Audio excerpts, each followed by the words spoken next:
Hello दोस्तों, आइए आज हम बात करते हैं मुख्यमंत्री राष्ट्रीय योजना की। आप इस आज की चर्चा में देखेंगे मुख्यमंत्री राष्ट्रीय योजना में आंगनबाड़ी कार्यकर्ता, आशा और आपके सहयोगिनी सहायिका का क्या रोल है, इस पर हम मुख्य रूप से फोकस करेंगे। मुख्यमंत्री राष्ट्रीय योजना अन्य हमारा जो एक वीडियो है उसमें हमने इसका उद्देश्य क्या है, परिचय क्या है, इसकी पात्रताएं, ये सब हमने उसमें चर्चा में ली है। आज मेरा मन हुआ केवल मात्र,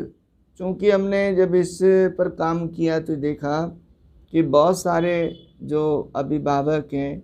इसके लाभ के लिए, इसकी पात्रता के लिए जब बात आती है तो वो अपात्र घोषित हो जाते हैं। और उसमें मुख्य कारण आ रहा है कि उन्हें जागृति उनको नहीं है, उनको इसकी अवेयरनेस नहीं है। तो मैंने व्यक्तिगत रूप से ये देखा कि अभिभावक के साथ साथ राजकीय कर्मचारी, चिकित्सा विभाग है या हमारे आंगनबाड़ी कार्यकर्ता हैं, ये समय समय पर अपने स्तर से काम करते हैं और राज्य के सारी योजनाओं को, लाभार्थी तक पहुंचाते हैं। लेकिन एक थोड़ा सा मैंने जो सोचा वो सीधा मैं आंगनबाड़ी, आशा कार्यकर्ता, सहयोगिनी, इनसे बात करने के क्रम में बात कर रहा हूँ। मैंने ये देखा कि ऐसे संरक्षक और अभिभावक जो मुख्यमंत्री राष्ट्रीय योजना की घोषणा के आधार पर, ऐसी बालिकाएं जिनका जन्म 1 जून 2016 को हुआ, वे इस योजना की पात्र हैं। और इसमें महती भूमिका मैं समझ रहा हूँ कि बालिका के जन्म से ही आंगनबाड़ी कार्यकर्ताओं, आशा, सहयोगिनी, इन सब से शुरू हो जाती है। जैसे देखिए, पहला इसका इंस्टॉलमेंट 2500 रुपये जो प्रसव के समय मिलता है, वो नेचुरली राजस्थान के राजकीय चिकित्सालय में जन्म लेने वाली बालिका को उस प्रसूता के अवकाश के समय, उसके चिकित्सालय से छुट्टी के समय उसे दिया जाता है। लेकिन इसके तुरंत बाद से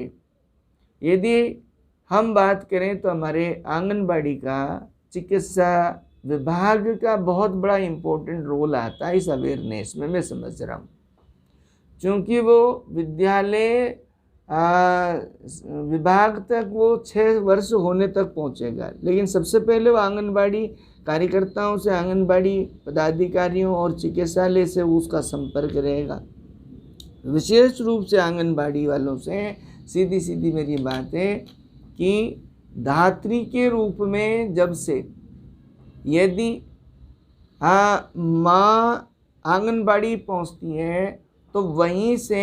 इस योजना का परिचय, इस योजना की शर्तें, इस योजना का यानी स्टेप बाय स्टेप ये किस तरह से मिलेगी, कब पात्र होगी, ये वहीं से उनको समझाना स्टार्ट करें।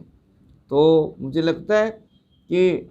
ऐसी धात्री जिसको आंगनबाड़ी से वहीं से ये सारी अवेयरनेस मिली है, उसको ये सारी जानकारी मिली है, तो वो ज़्यादा से ज़्यादा अवेयर रहकर ये सारे दस्तावेज जुटाएगी, स्टेप बाय स्टेप इसके लिए अप्लाई करेगी, आवेदन करेगी। तो आंगनबाड़ी के सभी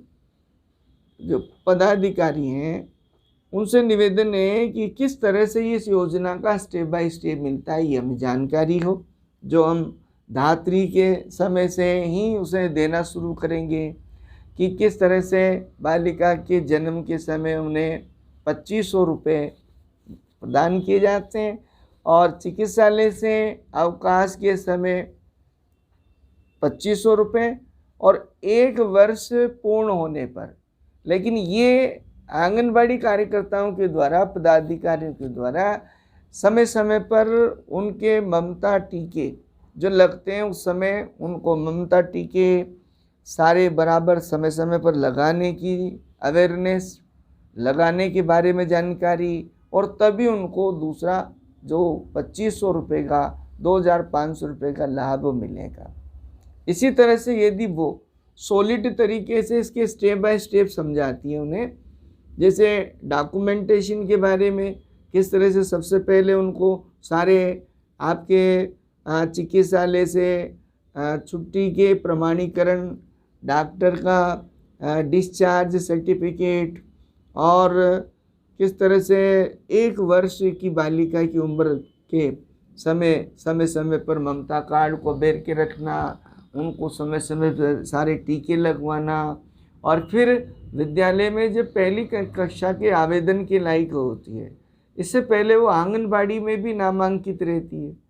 वो ऐसी बालिकाएं जो पात्र है 2016 के बाद की जन्म की है, तो उनके अभिभावकों को समय समय पर इस योजना से आगे उन्हें आगाह करना, उनको जानकारी देना। तो मैं समझता हूँ कि ये जो अभी हमने देखा कि जब हम ऐसी बालिकाओं को चिन्हित कर और उनके अभिभावकों से संपर्क कर रहे हैं और उनसे कहते हैं इस आवेदन के लिए, तो उनके पास दस्तावेज नहीं है। सारी इस जन्म प्रमाण पत्र के आधार पर इस आयु वर्ग की बालिकाएं मोस्टली ज़्यादातर ग्रामीण क्षेत्रों में अपात्र घोषित हो रही है। उसमें अभिभावक की लापरवाही है, दस्तावेज पूर्ण नहीं कर पाना, और वो इन सारे स्टेप, सारे इंस्टॉलमेंट से वो वंचित हो जाते हैं। तो आप उन्हें आंगनबाड़ी पदाधिकारी विशेष रूप से, चूँकि वो इन्हीं के उसमें क्षेत्र में रहेगी, इन्हीं के संपर्क में रहेगी, क्योंकि वो आखिर 1 साल के बाद जैसे उसका बार बार टीकों के क्रम में, स्वास्थ्य के क्रम में उसे संपर्क रहता है माता से, अभिभावक से, और फिर जो ही वो आंगनबाड़ी उम्र का जब वो बालिका होती है तो आंगनबाड़ी में नामांकित होती है। तो इस बीच में उनका इतना इस योजना से उनको अवगत करा दिया जाए, उनको अच्छी तरह से समझा दिया जाए, ताकि वे सारे दस्तावेज पूर्ण कर लें और इसके बारे में वो मानसिक रूप से तैयार हो जाए। तो मेरे मन में यह योजना, तो आपको ये मालूम है कि किस तरह से इस योजना के अलग अलग स्टेप्स है। पहली योजना बालिका के जन्म के समय योजना का पहला इंस्टॉलमेंट 2500 रुपये, जो कंपल्सरीली सभी बालिकाओं के जन्म पर मिलेगी। लेकिन जो ही 1 साल की उम्र पूर्ण होने पर फिर शर्त यही आ जाती है कि आपका चिकित्सालय का डिस्चार्ज टिकट है, या पूरे ममता कार्ड के टीके पूरे लगवाना है, राजस्थान का वो निवासी है, जन आधार में उस बालिका का नाम है, ये बहुत सारी फॉर्मेलिटीज़, ये रिक्वायरमेंट बढ़ना शुरू हो जाती है। तो यदि हम इनको बेसिक रूप से पहले से ही अवेयर करना स्टार्ट कर दे, तो मैं समझता हूँ कि आगे की स्टेप्स जो उन्हें कक्षा पहली में एडमिशन लेने पर, और फिर कक्षाओं के पहली दूसरी पास करने के बाद कक्षा 6 में ये प्रोत्साहन राशि, फिर कक्षा 10 में प्रोत्साहन राशि, और फिर कक्षा 12 में उत्तीर्ण करने पर ये प्रोत्साहन राशि जो बालिका को दी जाती है। यदि यहीं से उन्हें अवेयर करेंगे हम, यहीं से उनको ये सारी योजना की सारी पात्रता, रिक्वायरमेंट, डॉक्यूमेंट बताएंगे, तो मुझे लगता है कि ये स्थिति सुधरेगी। जैसे आज हम देख रहे हैं कि हमने ऐसे चिन्हित भी कर लिया इस जन्म, इस तारीख, इस मापदंड के आधार पर जब उसको ढूंढ लेते हैं, हम चिन्हित कर लेते हैं, लेकिन बिल्कुल 99% स्पेशली ग्रामीण एरियाज में ऐसी स्थिति आ रही है कि वो दस्तावेज पूर्ण नहीं कर पा रहे हैं। तो हमें ये देखना पड़ेगा कि कहाँ कमी रह रही है, और इसके बेसिक जो है जहाँ से उसका जुड़ाव है, ग्रामीण महिलाओं का जुड़ाव कहाँ से है। और मुझे लगता है कि आंगनबाड़ी एक ऐसा इसके जुड़ाव का ग्राउंड है, जहाँ से यदि हम अच्छी तरह से उनको कन्वेंस करें, उनको समझाएं, तो उनको अवश्य लाभ मिलेगा। मुझे आशा ही नहीं बल्कि पूर्ण विश्वास है कि वीडियो के माध्यम से मेरा मैसेज जहाँ तक स्पेशली आंगनबाड़ी कार्यकर्ता, आशा, सहयोगिनी और ये सब सहायिका, ये सब अपना इस तरह का रोल अदा करेंगे। अवश्य रूप से ये जो उद्देश्य है हमारे मुख्यमंत्री योजना का कि किस तरह से बालिका मृत्यु दर में कमी आए, बालिका शिक्षा की मुख्यधारा से जुड़े, हमारे समाज में उसको संबलन मिले, उसे लिंग के आधार पर उसका भेदभाव न हो, उसको संवर्धन मिले,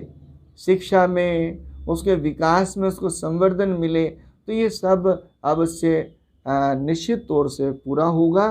बहुत बहुत धन्यवाद। I think it will be very helpful. मिलेंगे अगले इसी प्रकार की वीडियो में, तब तक के लिए धन्यवाद।